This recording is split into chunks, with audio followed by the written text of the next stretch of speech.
The assumptions for the next 5 years, it seems a lot of the more of the same that we've already started to see globally, thematically, in terms of asset classes, equity below longer term averages, mildly positive, I guess, yields when it comes to fixed income, real assets, more of the same, and alternatives maybe looking a little bit more interesting.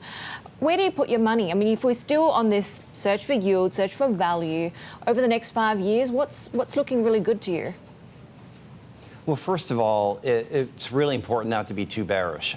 There's many of our peers in the industry are forecasting with a high probability and a level of confidence we just don't understand that a recession's right around the corner.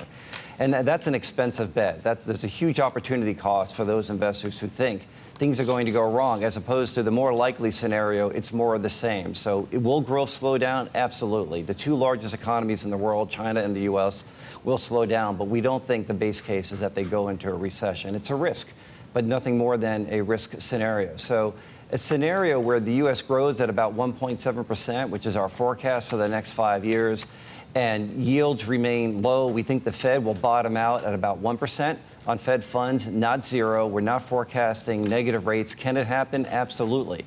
But again, that's a risk scenario. So given our view that of moderate growth, the U.S. as well as China avoid a recession and central banks remain accommodative, you want to be fully invested but diversified. You want to focus on interest rate sensitive equities and high quality equities. So we remain overweight U.S. equities.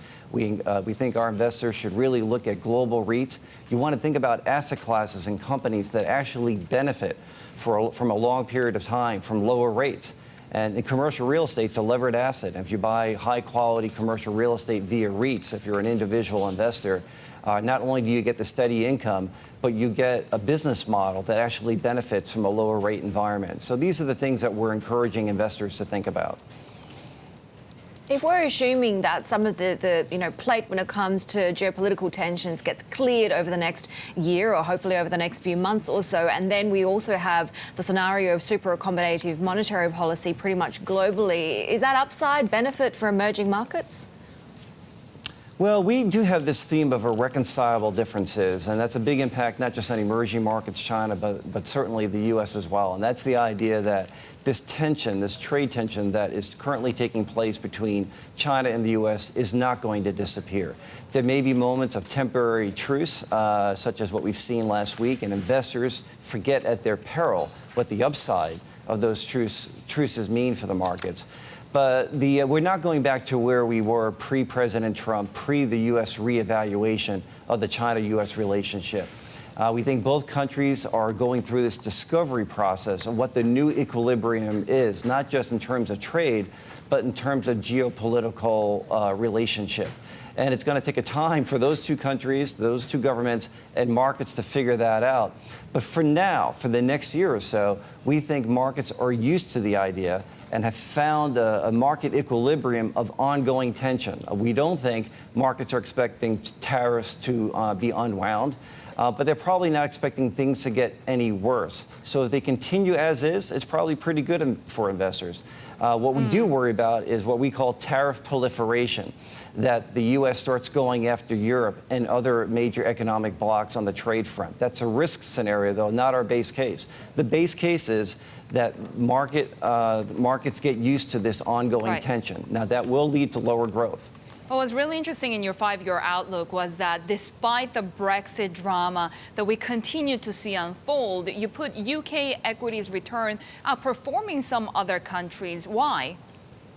Well, in part, that's being driven by valuation. The starting point is important for any investor who is taking a long-term view. You can buy a really high-quality asset, but if you pay too much for it on day one, you're not going to get a good return. So we do think there's value there. We do think a lot of the bad news over a 5-year horizon is absolutely discounted with regard to UK equities and even European equities more broadly. We're not expecting a hard really ugly Brexit, though, and so that's an important caveat with regard to that forecast. So if we're going to be wrong about a hard, ugly Brexit, we're going to be wrong about that forecast. But it seems that whenever we are on the cusp of that happening, both sides pull back because they know the consequences of that, both economically as well as for the markets and socially, are so severe. Bob, looking through your report, the climate risk theme really jumps out at me, particularly being from Australia and in this market. In particular, the opportunities or the missed opportunities that you see potentially? Well, I'm glad you used that word because we think there are both opportunities as well as risk from climate change. There will be winners and losers. And what we're trying to point out there, over a 5-year horizon, trying to think too much about the physical damage to the environment over a 5-year horizon is probably a bit presumptuous.